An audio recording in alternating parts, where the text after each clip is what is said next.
Olá, amigos, vocês estão no canal Livros da Tuca. Eu sou a Virgínia, sejam todos muito bem-vindos. Vamos conversar sobre ficções de Jorge Luiz Borges? Já, aguardem aí.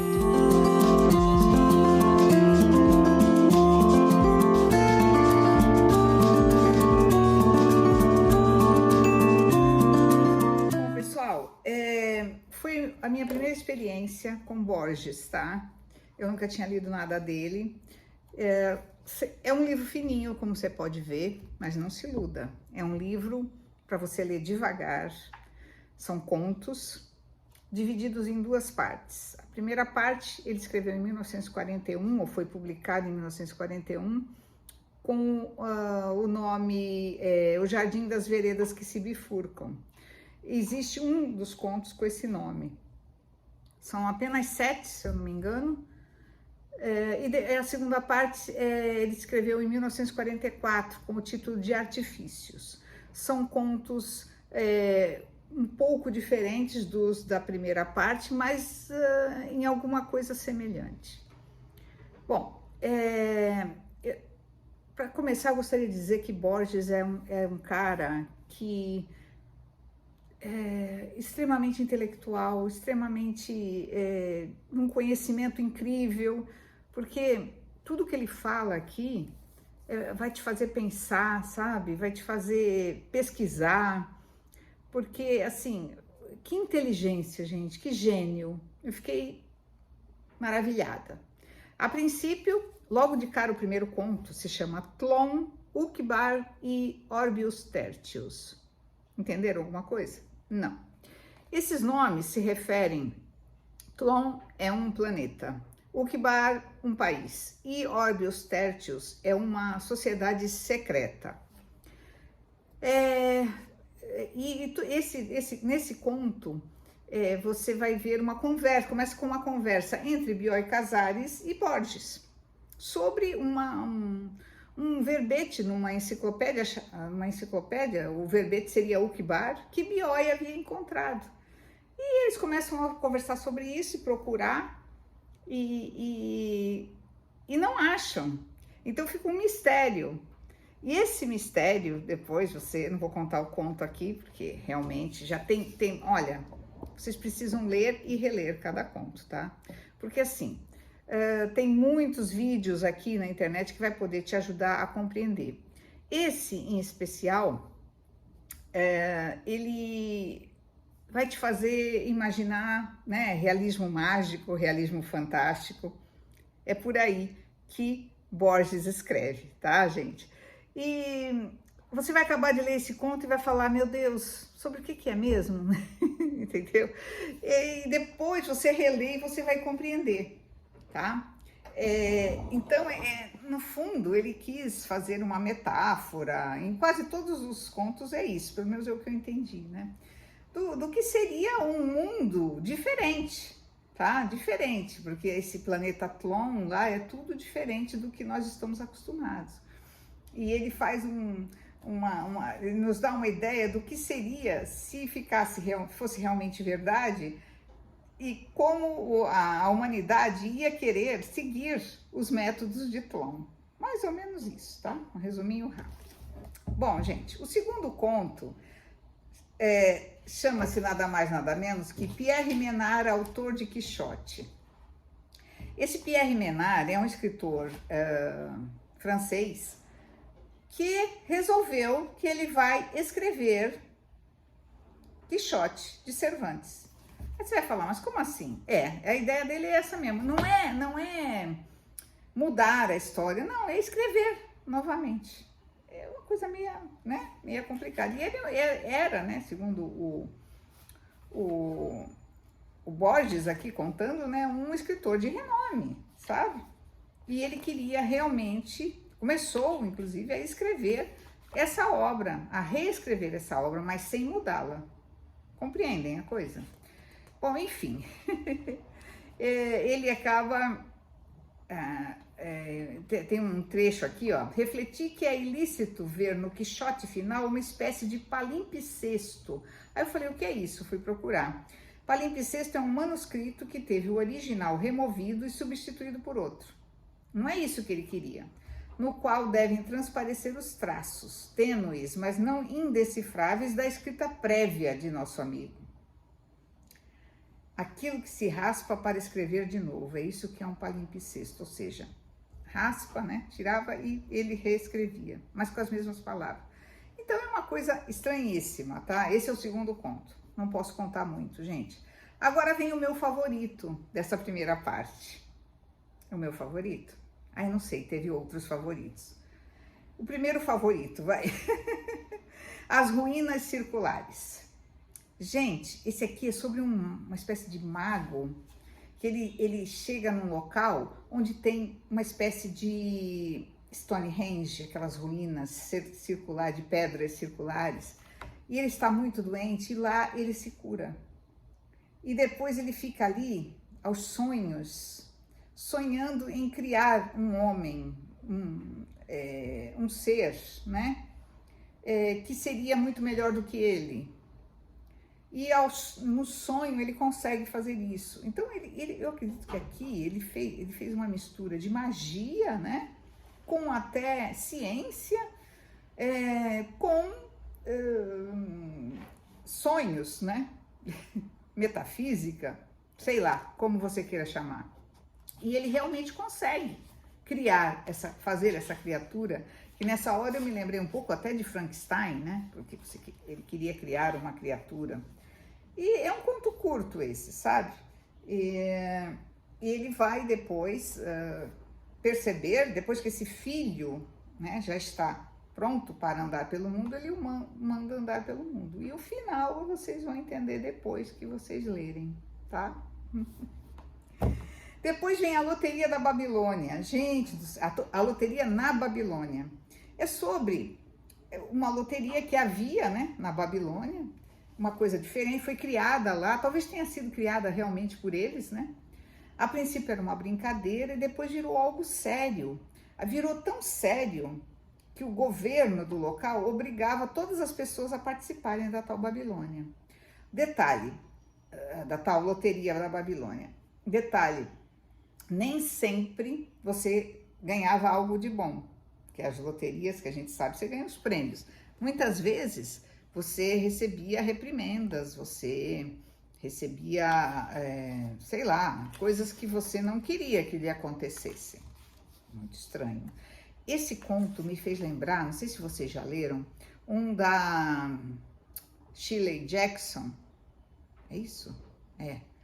É um conto de horror dela, que se chama A Loteria. Se você não conhece, procure. Eu já li. É muito bom mesmo. Me fez lembrar bastante. Recomendo esse conto também. Aliás, recomendo todos, né? Depois vem Exame da Obra de Herbert Quinn. Esse aqui, aí daqui para frente começa, ele começa a te fazer pensar no tempo, se o tempo existe, se existem realmente verdades ou realidades paralelas, se existe o infinito, o que é o tempo.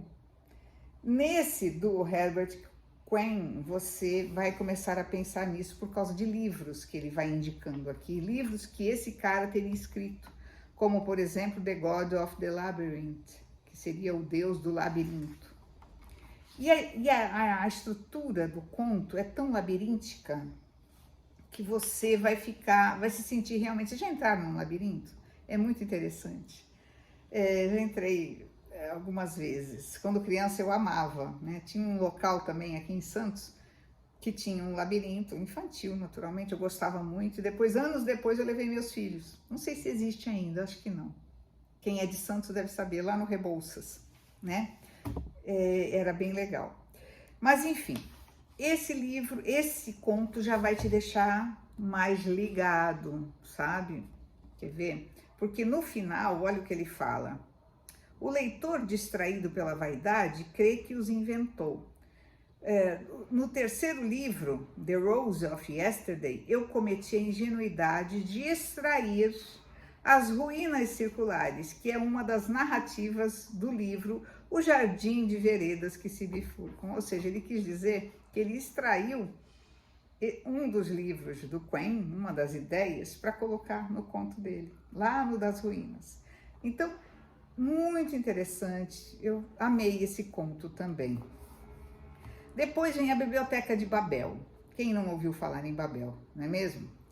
Aqui vai mexer bastante com a gente que gosta de livros, porque ele começa assim, olha, o universo que outros chamam a biblioteca é composto de um número indefinido e talvez infinito de galerias hexagonais, com vastos poços de ventilação no meio, cercados por balaustradas baixíssimas. E o que se vê nessas galerias, nessas prateleiras? Livros, livros e mais livros. Imagina um universo feito de livros. É isso que ele quer passar para a gente aqui, tá? Vai ter muitos detalhes aqui de como eram feitas as leituras, em quantas línguas, algumas ininteligíveis para nós, sabe? E no final ele diz o seguinte, ó: a biblioteca é ilimitada e periódica. Se um viajante eterno a atravessasse em qualquer direção, comprovaria ao cabo de séculos que os mesmos volumes se repetem na mesma desordem, que repetida seria uma ordem, a ordem. Minha solidão se alegra com essa elegante esperança. Então, é para nos fazer pensar, né, o porquê das línguas, né, gente? Para que tanta língua? Não podia ser tudo escrito numa língua só? Não facilitaria, principalmente, a leitura de todos? E por último, vem também um dos meus favoritos, O Jardim de Veredas que se Bifurcam, que é uma história que ele começa contando uma parte de ficção histórica, ou de história mesmo, da Guerra Europeia de Lindelhart, na época que havia espionagem e tal, né? E tem um espião que ele é um cara chinês, olha só, infiltrado ali acho que na Alemanha, né? Para descobrir alguma coisa que ele precisava para mandar para os ingleses. É isso? É isso. Bom, ele sabia que tinha já um cara no encalço dele, mas ninguém sabia direito quem era ele. E ele era um descendente de chineses que viveram nessa parte da Alemanha. E esse é o pano de fundo, tá? Ele vai acabar chegando num local, ele pega um trem para encontrar um homem lá, ó. Aí ele pergunta como que chega na casa de Stephen Albert. Aí uns meninos falam para ele, a casa fica longe daqui, mas o senhor não vai se perder se pegar esse caminho à esquerda e em cada encruzilhada virar sempre à esquerda. Alguém disse que os labirintos, a maneira mais correta de você sair de um labirinto é sempre virando à esquerda. À esquerda, à esquerda, à esquerda, à esquerda, você vai conseguir sair. Não sei se é verdade, tá? Não testei. Então, eu sei que ele faz isso, ele acaba chegando numa casa, né? E lá ele fica sabendo, é um senhor que mora lá, esse senhor Stephen Albert, que ele tem um labirinto lá, um labirinto de marfim, que foi idealizado pelo bisavô dele, que é chinês. Olha só, tem os nomes aqui, gente, mas ó, de Sui Pen, acho que é isso que fala, que era o bisavô dele. E então, que também escreveu um romance acerca desse labirinto e tal. Então, gente, é tanta informação, que você vai se sentindo dentro de um labirinto enquanto você lê esse livro, tá? O Jardim das Veredas que se Bifurcam, ele quer dizer com isso o seguinte. Vamos lá. O Jardim de Veredas que se Bifurcam é uma enorme adivinha ou parábola cujo tema é o tempo. Essa causa recôndita proíbe a menção de seu nome. Omitir sempre uma palavra, recorrer a metáforas e a perífrases evidentes é talvez o modo mais enfático de indicá-la. Ou seja, ele Ele quer dizer que a vida, pelo menos foi o que eu entendi, tá, gente? É mais ou menos isso, né? Eu sempre, lá no meu canal Sementes, eu sempre falo sobre isso, com relação ao tempo, com relação à vida. Que você começa nesse ponto aqui, você pode ir reto, ou você pode ir fazendo, né, zigue-zague, ou encontrando as veredas que se bifurcam. Você pode chegar a falar, será que eu vou por aqui? Será que eu vou por ali? E você vai tomando as suas decisões, né? As suas escolhas, vai fazendo as suas escolhas na vida. De qualquer forma, você vai chegar no mesmo ponto, indo no zigue-zague ou indo reto. Depende de você, depende do seu livre-arbítrio. Eu entendi o livro mais ou menos assim, que ele quis fazer uma metáfora do que é a vida. Inclusive ele fala aqui, ó, o futuro já existe. E também tem uma teoria, gente, de que não existe o passado nem o futuro, é tudo hoje. Nós é que não percebemos. Será? Isso não está no livro, não. Isso é de as minhas leituras de um bocado de coisa aí que vocês sabem. Então, esse conto é demais. Ele fica... Eu não vou contar o final para não estragar, porque você só vai entender realmente no último parágrafo, tá? Leiam. Não deixem de ler pelo menos esse conto. Por favor, façam isso por mim. Bom, vamos lá. Aí começa Artifícios, que são outro... teoricamente, seriam outro tipo de conto, mas se você pensar bem, não são. O primeiro é Funes, o Memorioso. É um dos meus favoritos aqui dessa coletânea, dessa outra coletânea. É um cara que ele sofreu um acidente e depois disso ele já tinha uma memória muito, muito boa. Ele ficou paraplégico e aí com isso ativou ainda mais a memória dele. E ele conseguia se lembrar de tudo. Sabe uma pessoa que lembra de tudo? Não sei se é bom, né? Pensa bem. Mas, e ele também aprendia rapidamente tudo. E tem um outro personagem aqui que vai falar com esse Funes e leva para ele uns livros em latim, para ver o que ele falava, né? Passado alguns dias, ele volta para ver o Funes e o Funes já sabe latim completamente, ou seja, o cara, além de tudo, era extremamente inteligente, tinha uma memória maravilhosa. Quer ver? Minha memória, Senhor, é como um monte de lixo, ele falou, porque ele ficava chateado de ter tanta coisa na memória, armazenar tanta coisa. Eu sozinho tenho mais lembranças que terão tido todos os homens desde que o mundo é mundo. Meu sonho é como a vigília de vocês. E ainda por volta do amanhecer, minha memória é como um monte de lixo. A verdade é que vivemos adiando tudo o que é adiável. Talvez todos nós saibamos, no fundo, que somos imortais e que cedo ou tarde todo homem fará todas as coisas e saberá tudo. Aqui eu acho que ele colocou um pouco de relativo à espiritualidade, né? Coisas que eu também falo, que um dia... ou melhor, quando a gente fizer a viagem, como meu pai dizia, ou quando a gente mudar de dimensão, a gente vai compreender tudo, né? E tudo já está aqui dentro da gente, é que a gente não se lembra. É mais ou menos isso, tá? Esse conto eu achei ele sensacional. Olha um outro trecho. Dormir é distrair-se do mundo. Eu às vezes penso isso, sabia? Tanto que eu acordo de madrugada e fico lendo, não consigo deixar o tempo passar só para dormir. Pensar é esquecer diferenças, é generalizar, abstrair. É sempre bom pensar, né, gente? Pensar com cuidado. Bom, depois vem A Forma da Espada. Esse aqui é estranho, é sobre um cara que tinha uma cicatriz, né? Um conto curtinho, né? Interessante também, mas não me atraiu tanto quanto os outros, tá? Vou ser sincera. Depois nós também temos o tema do traidor e do herói, que também ele se passa né, meio que na Irlanda. Ele ficou na dúvida aqui em que país ia se passar, depois ele resolve que vai ser na Irlanda em 1824, né?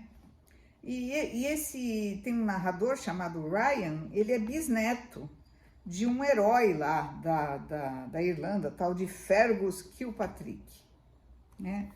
E, bem, e ele vai indo, eu sei que ele chega à conclusão que aqui já tem algo a ver com reencarnação, eu acho. Eu até escrevi, ó, reencarnação, que talvez o Fergus Kilpatrick tenha sido também Júlio César em outra época. Só lendo para vocês entenderem. Ele vai falar em transmigração de almas, que nada mais é do que a reencarnação. Vocês já ouviram falar? Na Índia, principalmente, eles têm essa coisa, né, de transmigração de almas. Eles acham que pode migrar uma alma para o corpo de outra pessoa. Tem essas coisas, né? Mas não é o que ele fala aqui, mas fica por isso mesmo, tá? Então, gente, é outro conto bem interessante. Vocês estão percebendo que é tudo muito místico, tudo muito ligado a labirintos, a tempo, a reencarnação? Olha, é um livro assim que vai te tirar o sono, tá? Se preparem. Depois tem A Morte e a Bússola. Esse aqui é muito interessante também, gente, porque envolve alguns assassinatos, né? Alguns crimes. E nesses crimes, eu lembrei do Poirot aqui, gente. Eu lembrei dos crimes ABC da Agatha. Porque, ó, aí tem o primeiro crime, acontece no dia 3 de dezembro, né? Como é que fala? A letra do nome da pessoa corresponde. Parece o seguinte: a primeira letra do nome foi articulada. Teria que a pessoa descobrir esses nomes. E depois, o segundo crime acontece no dia 3 de janeiro. O terceiro crime, no dia 3 de fevereiro. E no terceiro aparece escrito: a última das letras do nome foi articulada. Então, as pessoas que saíram para descobrir o que estava, né, a polícia, enfim, fica completamente atordoada. Eu falei, nossa, chama o Poirot aí que ele resolve. Muito interessante, muito diferente também. Refletiu, olha só aqui, um tal de Azevedo que chega lá. Refletiu que a explicação dos crimes estava num triângulo anônimo e numa poeirenta palavra grega. E eu sei que esse cara chega e ele vai conseguir resolver o enigma. É claro que eu não estou contando para vocês para não estragar a experiência que vocês vão ter lendo esse livro. Vocês estão vendo? E aqui também fala em labirinto. Quase todos os livros têm labirinto, tempo, espiritualidade, jogo de memórias, talvez espelhos. É por aí, tá, gente? Depois vem o Milagre Secreto. Esse aqui também eu gostei muito, gente. É um cara, né, que ele tá meio que no corredor da morte, pelo que eu entendi, quer dizer, ele sabia que ele ia ser fuzilado, e ele tá desesperado, e ele pede um milagre. Ele ora e pede um milagre. E ele consegue que esse milagre seja, digamos que parcialmente concedido. E ele tem que ficar sempre alterando, entre aspas, o tempo, jogando o tempo sempre mais para frente. Ou melhor, o tempo, para o tempo demorar a chegar no dia. Ai, é Félix que está aqui, gente. Para chegar no dia que estava previsto para ele morrer. E de alguma forma, ele consegue fazer isso. Através de sonhos, ele sonha, né? E ele entende que ele está conseguindo. Depois vai se modificar, fala em universo. Gente, tá uma salada, né? Desculpa. Mas é muita coisa, é muita informação. Ai, ainda o Félix está aqui, que o Félix quer dar os pitacos dele, né, Félix? Não tem nenhum gato nesses livros. Olha ele aqui. Ele está subindo aqui no meu vestido. Mas então, ele tem uma hora que tudo fica paralisado, inclusive ele, devido ao milagre que ele pediu. Para que, olha aqui, ó, um ano inteiro tinha solicitado a Deus para terminar seu trabalho. Um ano a onipotência divina lhe concedia. Deus praticava para ele um milagre secreto. Não dispunha de outro documento a não ser a memória. É outra coisa que ele fala muito nos contos, sobre a memória. Minucioso imóvel secreto urdiu no tempo seu alto labirinto invisível. Refez o terceiro ato 2 vezes, o que ele estava escrevendo, né? Uma peça literária. Nenhuma circunstância o importunava. Omitiu, abreviou, amplificou, em certos casos optou pela versão primitiva. Pôs fim a seu drama. Já não lhe faltava resolver senão um epíteto. Encontrou-o. A gota d'água resvalou em sua face. Iniciou um grito enlouquecido. Mexeu o rosto. A quádrupla descarga o derrubou. E assim ele morreu, às 9h02 da manhã. Então, gente, é para a gente acreditar que milagres existem, sim. Mas talvez por um tempo relativo. Será que existe a relatividade do tempo? Depois vai vir chama-se As 3 Versões de Judas, em que ele vai mexer um pouco também com religiosidade. Esse cara é demais, né? Ele mexe com tudo. Então, aqui, o que ele faz? Ele pensa de uma maneira como se...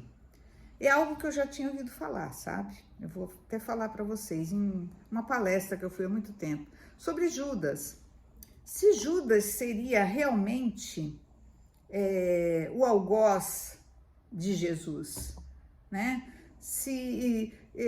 Que a gente pense que para acontecer tudo o que a Bíblia conta, né? A história conta sobre Jesus, que Jesus seria o nosso Salvador, teria que haver um algoz. E que talvez o personagem principal da história, eu não concordo, claro, seria esse algoz, porque ele é que teve que ter coragem de alvejar, de matar, né? Quer dizer, na verdade aí não foi ele que matou, mas ele foi o delator, digamos assim, o traidor, um homem santo, né? Então, gente, aqui ele faz como direi assim, ele dá 3 hipóteses sobre quem Judas realmente seria. Leiam, vai mexer um pouco também com a cabeça de vocês, com certeza. E depois vem o fim. O fim é sobre, peraí, deixa eu ver. O fim é o do forasteiro, né? É uma pessoa que vem de fora. Esse aqui não é muito, não me atraiu, sabe? Que nem aquele que eu falei lá atrás, não achei muito interessante, não. Depois vem a seita da Fênix. Vocês já ouviram falar, né? Em Fênix, que seria a renascida das cinzas, né? Aí tem uma seita, tal, e fala também em Deus, novamente, fala na devoção que as pessoas teriam, em segredos, uma seita. Interessante também, tudo para mexer com a cabeça da gente. E o último é o Sul, acho que é o último, né? E nesse livro, inclusive, ele fala num café da Rua Brasil, e eu acredito que seja em Buenos Aires. Não sei se essa rua existe mesmo ou não, tá? Olha, eu falei que não tinha gato, Félix. Nesse aqui tem um gato. Quando eu falei, eu fiquei pensando, parece que nenhum deles tem um gato. Lá estava o gato, adormecido. Pediu uma xícara de café, adoçou lentamente, provou e pensou enquanto alisava o pelo negro, que aquele contato era ilusório. Estavam como que separados por um vidro, porque o homem vive no tempo, na sucessão, e o mágico animal na atualidade, na eternidade do instante. E aí fala do livro As Mil e Uma Noites, tal, que ele estava viajando com esse livro. Enfim, tem tudo a ver, esse conto também, com o tempo, tá? Com a eternidade, com o infinito, com labirintos. É outro conto labiríntico dele. Vai te fazer parar para pensar, sabe? No mundo, na vida, no tempo. Olha, o finalzinho. Sentiu que se ele, então, tivesse podido escolher ou sonhar sua morte, esta seria a morte que teria escolhido ou sonhado, a própria morte dele. É muito, muito estranho, porque um cara chama ele para duelar no final, e ele diz isso. Eu gostei, mas o meu favorito da segunda parte é o Funes, o Memorioso. Gostei muito, tá? E da primeira parte, vamos dizer que seja O Jardim das Veredas que se Bifurcam. Espero que vocês tenham gostado, gente, desse livro. Se você não leu ainda, dê uma chance, tá? Desculpa a resenha enorme, mas eu tinha que falar bastante sobre ele. Um beijo, gente, obrigada, e a gente se vê na live de domingo. Vamos conversar bastante, tá bom? Tchau!